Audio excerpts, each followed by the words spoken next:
aí vem o nosso questionamento, né?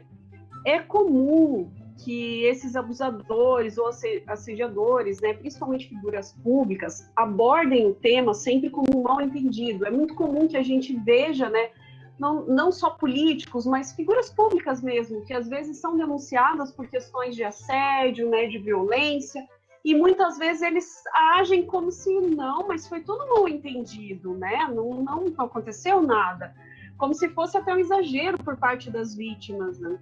E eu gostaria de ouvir de vocês, assim, o que vocês podem dizer em relação a isso, né? As psicólogas, principalmente, que atendem, né, pacientes, né, mulheres vítimas de estupro, de assédio. Mas existe esse exagero ou realmente é uma desculpa esfarrapada? Então, né? Essa fala, esse exagero que o pessoal fala, dá até um calor na gente por dentro. Não existe o exagero. Se a gente partir do princípio que o abuso, né? O que é o abuso? É você, sexual no caso ali, né? Físico. É um contato físico com conotação sexual sem a permissão daquela mulher, contra a vontade daquela mulher. Algo que invada o espaço dela, algo que invada a intimidade dela, né? Então, não tem como a gente tratar isso como um exagero. A partir do momento em que eu delimito ali um espaço que você precisa de permissão, eu preciso te aceitar nessa relação, então se eu disser não, é o famoso não é não. Eu também, não sei, e a gente se percebe sempre de fora o seguinte, tudo que tem a ver com a mulher, relacionado à mulher, tem sempre a ver com a sexualidade, com o corpo. Isso é muito nítido. Você quer xingar uma mulher ou falar alguma coisa, você sempre vai relacionar ela ao sexo, à sua sexualidade, ao seu corpo, de alguma forma. Né? E pegando esse gancho que a professora Gretchen está falando, a minha parte agora, essa outra provocação que eu gostaria de fazer, ela é bem pertinente. Né? Bom, segundo o site Jus Brasil, é bem comum que as mulheres não percebam a violência quando ela é psicológica ou verbal. Vocês já perceberam pacientes que descreviam situações de violência psicológica e não se davam conta? E a segunda pergunta, claro que já pode pegar um gancho nessa, como isso é tratado no consultório? Então, mais uma análise clínica aí, né? A primeira pergunta se perguntou se a mulher não percebe. Isso, a violência verbal ou psicológica, né? A gente tem, pela lei, né, definido 5 tipos de violência, né? Violência psicológica, a violência sexual, a violência física, a violência moral e a patrimonial. Né? Então, mas qual que é a diferença de uma coisa para outra? Eu acho que isso é muito importante da gente esclarecer, né, para todo mundo que está ouvindo e saber que aquilo também é violência. Então, não é só a psicológica aí que não é percebida, mas a patrimonial, por exemplo, que falo muito pouco, até agora a gente citou alguma coisa ali. Por exemplo, existem muitos casos de mulher que trabalha fora, o marido fica em casa, né, e quando ela chega, quando ela recebe o salário, quem pega o salário e gerencia o salário é esse homem. Isso é uma violência patrimonial, porque ele está retirando dela o direito dela dispor sobre o seu dinheiro. É muito comum também da gente ver casos de homens que pegam os documentos das mulheres, né, que impedem que elas tenham acesso aos próprios documentos para que ela não saia para fazer um boletim de ocorrência, por exemplo. Isso acontece, isso é comum. Isso também é uma violência patrimonial. A violência moral, que é outra que é muito pouco falada, mas ela existe, e ela, né, o que acontece, é aquela que acontece no campo do social. Então, já tem casos de relatos de mulheres que falavam assim para mim: meu marido me persegue no meu ambiente de trabalho, ele me humilha na frente dos meus colegas de trabalho. Isso, para mim, é algo muito, muito degradante. Eu sinto muita vergonha dessa situação. E isso, então, é uma violência moral que está acontecendo no campo da sociedade, né? Que está acontecendo no ambiente de trabalho dela, as outras pessoas estão vendo aquilo acontecer. A violência psicológica é aquela da humilhação, é aquela dele dizer assim: você não serve para nada, você acha que se você sair dessa relação você vai conseguir alguém que te queira? Você tem 3 filhos, você acha que algum homem vai querer ficar com você? Você não serve para nada, você tá gorda, você tá feia. Agora, entende? A violência psicológica, ela começa, ela vem nessas sutilezas, nesses ciúmes exagerados. Você não vai poder sair com uma roupa dessa. Imagina, a mulher minha não sai com um decote desse. A mulher minha não usa unha vermelha. A mulher minha não sai com shorts desse. A mulher minha não sai com as amigas para fazer um happy hour. Isso é coisa, vai sair com as amigas vagabundas. A gente vê isso acontecer. Isso é banalizado, isso são comportamentos comuns, e as mulheres, no início dos relacionamentos, elas acham que, ele está me protegendo, ele está cuidando de mim, então ele tem ciúmes, mas é para o meu bem, então, e aí quando a gente percebe, e é muito comum ouvir isso, esses dias eu estava fazendo a unha no salão, e a manicure fala assim para mim, eu comecei a sair com... Porque depois que a gente fala que é psicólogo, daí a gente começa a servir de escuta, Tudo bem, faz parte. Aí ela fala assim, eu comecei a sair com um sujeito, no primeiro dia que a gente saiu, ele olhou para mim e falou assim, nossa, mas você vai sair com essa roupa? Eu falei assim, vou, porque ele falou, você não acha que tá meio apertada essa roupa para você sair? Eu falei, eu achei meio estranho. Daí a gente foi para a pizzaria, e ele começou a olhar para mim com um olhar mais intenso, mais agressivo, e começou a apertar o meu braço. E eu percebi que era alguma coisa ruim acontecendo. O que você acha que eu devo fazer? Ela me pergunta. E ela estava começando a sair com o cara. Eu falei, quer saber bem de verdade o que você tem que fazer? Você tem que dar um pé na bunda dele e sair dessa relação antes que você se envolva numa relação. Porque a violência ela não acontece do dia para a noite. Ela começa devagar e ela vai aumentando. Então, ela começa com essas questões psicológicas, ela começa com a violência emocional, até desencadear a violência física, ela demora um tempo, até chegar lá mesmo no ato do soco, da facada, do vou tentar te matar, ela já acontece há muito tempo, Só que as pessoas não percebem. E aí há uma banalização, há uma não percepção que aquilo que acontece é violento. Tem algumas autoras que discorrem sobre isso, elas vão falar assim, tem uma pesquisa que foi feita no Brasil, da OMS, que envolveu 11 países. Essa pesquisa já tem um tempo, ela foi feita em 2005, e eles fizeram aqui, quem foi responsável aqui foi uma professora da USP de São Paulo, a Lívia Schreber, e ela fizeram aqui na zona da Mata Pernambucana e na região de São Paulo. Elas entrevistaram mais de 2.000 mulheres, e ali você vê esse discurso muito claramente. Então, quando elas perguntavam espontaneamente para as mulheres, você já sofreu algum tipo de violência? Apenas 11% disseram que tinham sofrido algum tipo de violência. Depois que elas explicavam, no momento da entrevista, elas explicavam quais eram as violências e o que era violência psicológica, violência física e tal, e explicavam os tipos das violências, aí você sobe esse número para 34%. Então, assim, é muito claro que as pessoas não sabem o que é uma violência. E outra coisa que acontece, as mulheres que também vêm desse estudo, as mulheres não nominam os eventos que acontecem dentro de casa como eventos violentos. A violência é aquilo que acontece na rua. Então, há essa diferença. Então, o homem, o parceiro, o companheiro que agride dentro de casa, aquilo não é percebido como violência. É uma discussão da relação, e é diferente da violência percebida da rua, do estupro que acontece, por exemplo, na rua. Então, a gente tem, sim, essa falta de percepção do que é violência. Sra. Camila, também teve alguma experiência, algum caso que você poderia falar para a gente?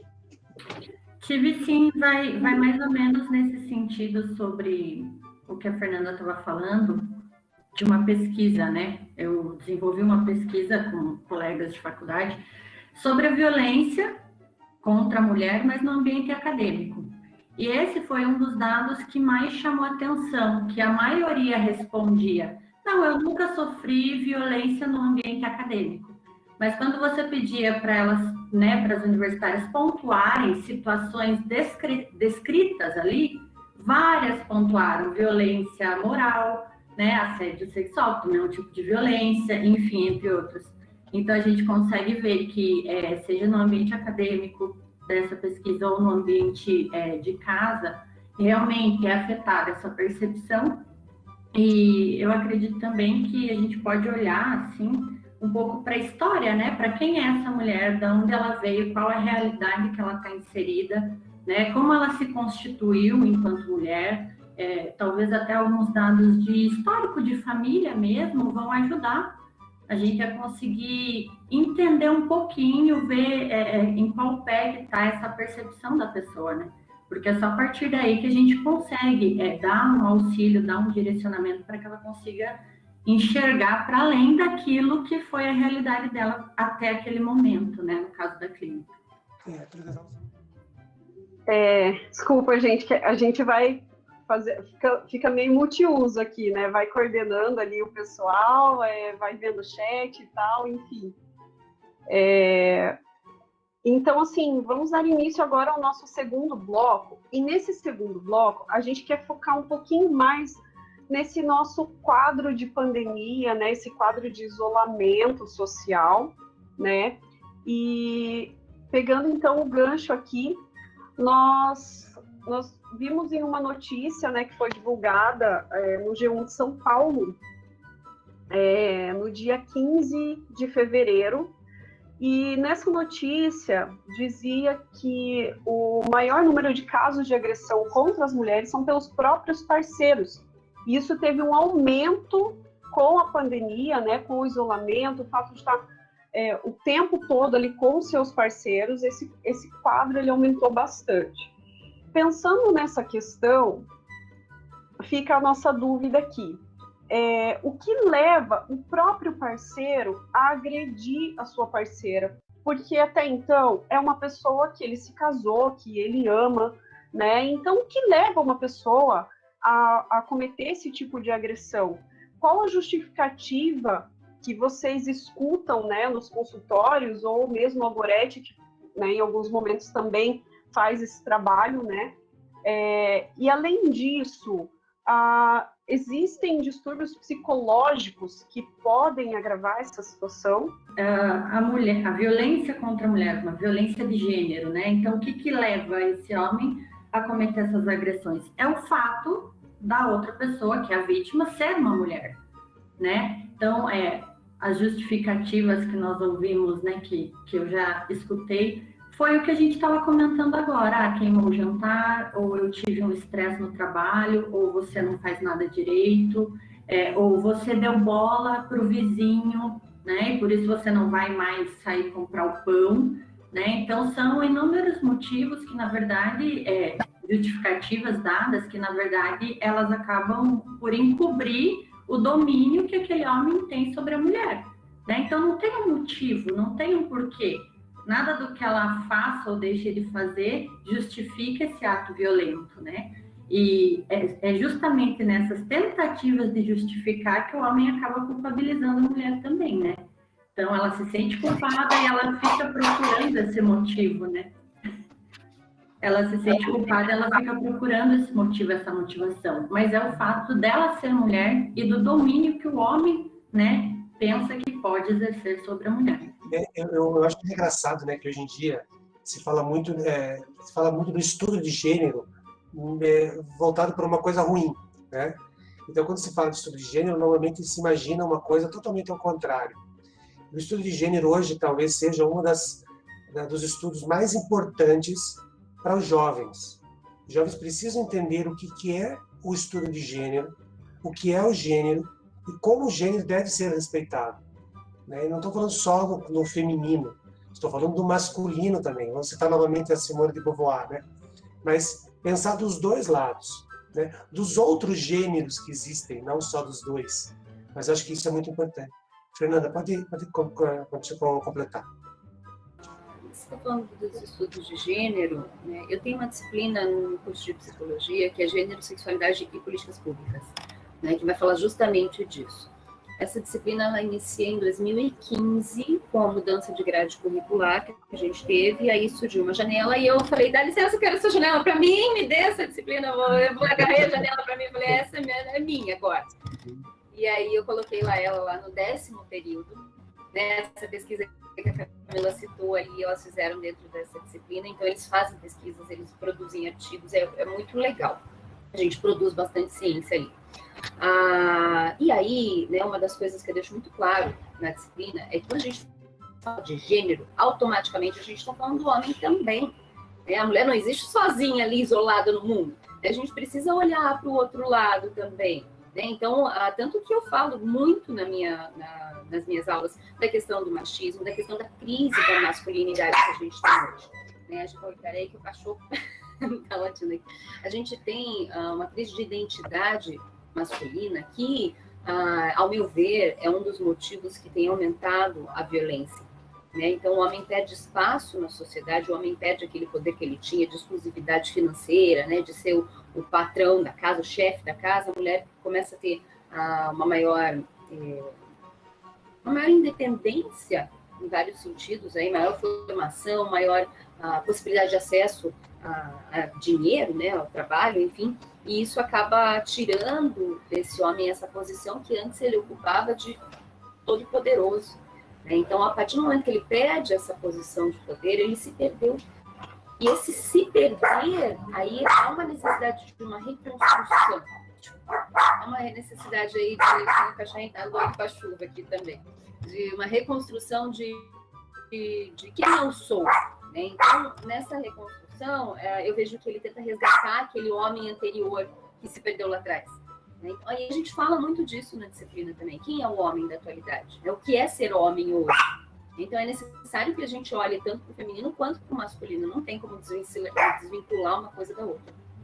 Você falou que o curso ele com políticas públicas, violência, gênero... Gênero, sexualidade, certo. E violência, políticas públicas. Como se encaixa a política pública nesse caso? Em todos os aspectos, né? A política pública ela é fundamental para funcionar a vida. Né? Então, eu brinco com os meus alunos, eu tenho 2 disciplinas que eu trabalho com política, uma é prevenção e promoção em saúde, que também é de política pública, e a gênero e sexualidade. Política, o que é, né? Eu brinco com eles, política não é aqueles caras que ficam lá roubando nosso dinheiro, né? Que ficam lá achando maneira de ser corrupto, não é isso. Políticas são ações estratégicas que vão pensar no bem-estar da população. Né? Como é que eu vou criar uma ação para que aquela população ela se beneficie daquela ação? E não é porque o Estado é bonzinho, não, porque eles não são bonzinhos e querem todo mundo feliz. Não, eles querem as pessoas produtivas. Então, é preciso que as pessoas sejam saudáveis, que elas permaneçam produtivas para gerar renda para o Estado. Então, é uma via de mão dupla. E aí eu crio políticas públicas, estratégias de ação para que eu possa aí lidar, enfim, com todas as situações que acontecem. Para eu saber as situações que acontecem, eu preciso criar indicadores, eu preciso de números, eu preciso de dados. Né? E eu vou ter isso através de notificações, de fichas de notificação, de registro, de certificados, certidões de nascimento, de óbito, enfim. E aí eu pego esses números e identifico, opa, está acontecendo aqui um problema e eu preciso de uma estratégia para lidar com esse problema. Quando a gente fala da violência, a gente está falando disso. Né? A gente precisa notificar os casos. Notificação não é denúncia. Né? Então, a gente tem a denúncia e a gente tem a notificação. São 2 coisas diferentes. Notificação serve para a gente ter dados. Para a gente olhar quantos casos que existem de violência, quanto que tá, como é que está, se está funcionando, se não está funcionando a lei, se tem efetividade, se não tem efetividade, e o que a gente pode criar em cima daquilo. E o que a gente pode criar em cima daquilo são essas políticas. Né? A Gorete está aí para explicar muito bem, porque ela está lá na prática, né, fazendo as políticas efetivamente. Né? Então, eu falo muito de política dentro de sala de aula, sim. Certo. Então, dando continuidade aqui, né, tem 2 perguntas aqui que eu mesma vou responder só para a gente agilizar um pouquinho. Então, uma delas, uma mulher que é agredida ou abusada sexualmente pode cometer suicídio? As psicólogas presentes me corrijam se eu estiver errada, mas é provável que a mulher, né, desenvolva algum tipo de doença, né, relacionada à saúde mental, uma depressão, coisas do gênero, e se isso não for tratado e se agravar, ela pode sim chegar ao ato do suicídio ou da tentativa de suicídio. Tudo aquilo que pode gerar um estresse muito grande, né, levar a pessoa ao seu esgotamento emocional, do limite, com certeza vai, né, desencadear nisso, se não for tratado. Então, tudo sempre é importante a gente entender que tem tratamento, que se a mulher está passando por uma situação de abuso, é importante que ela busque ajuda, que ela busque auxílio diante disso. Uma outra pergunta aqui. Durante um tribunal, a Lei Maria da Penha serve apenas para violência física ou moral? Ou as duas juntas?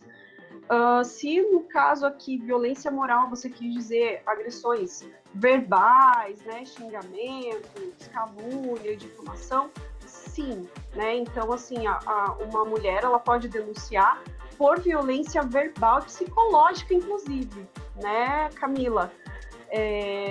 Se a mulher, ela sofre com a violência psicológica, ela sofre uma pressão psicológica muito grande, ela também pode, sim, fazer a denúncia junto à Maria da Penha. A gente tem que se atentar, é isso mesmo, Michele, mas a gente tem que se atentar ali para o que caracteriza a violência doméstica, né? Porque dentro dessa lei vão ter os cinco tipos de violência que a Fernanda falou.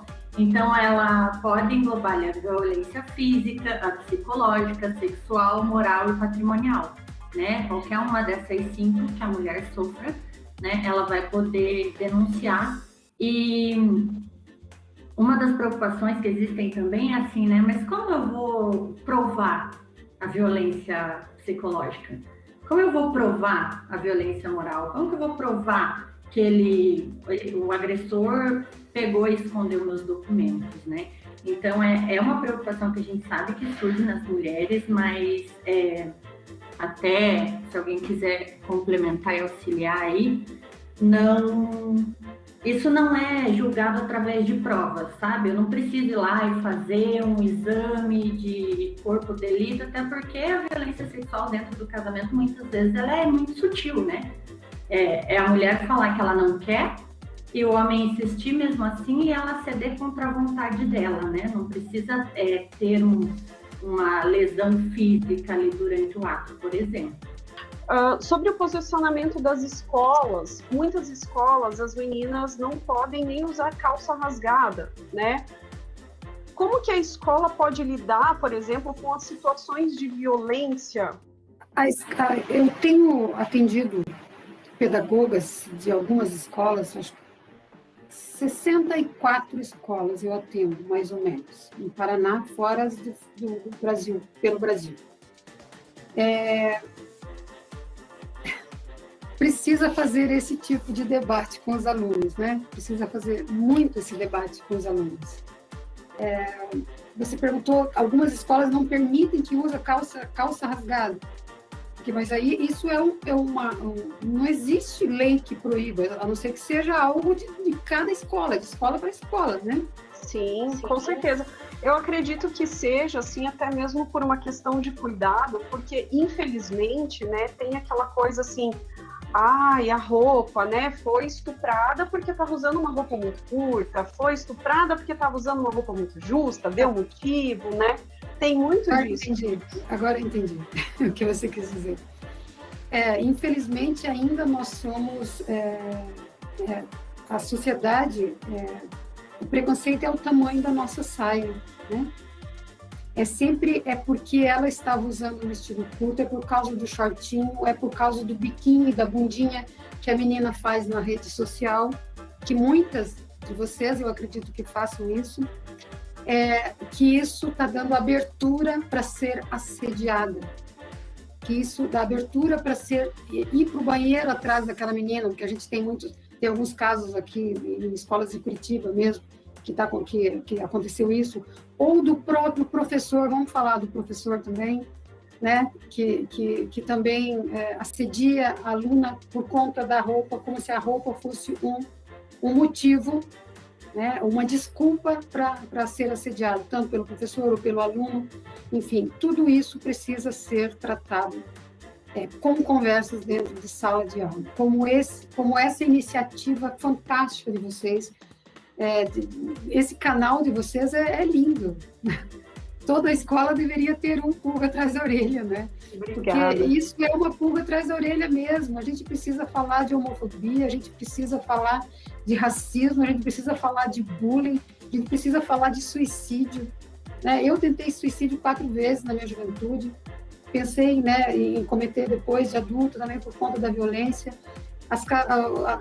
Os casos que mais acontecem de suicídio ainda é o abuso intrafamiliar, depois a violência contra a mulher e depois a sexualidade, né, de não poder se identificar né, gay, trans, enfim, todas essas questões.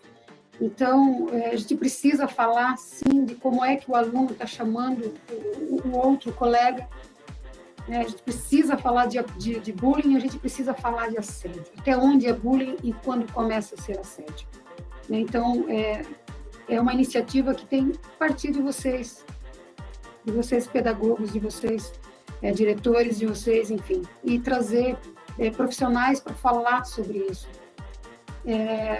Eu escrevi recentemente para o governo federal o Família na Escola, foi aprovado a nível federal, então está vindo aí, os alunos trazer os pais para ouvi-los. Como ouvi-los? Através de uma peça de teatro, através de um stand-up, através de uma peça de balé, falando sobre violência, e são eles que vão falar para os pais.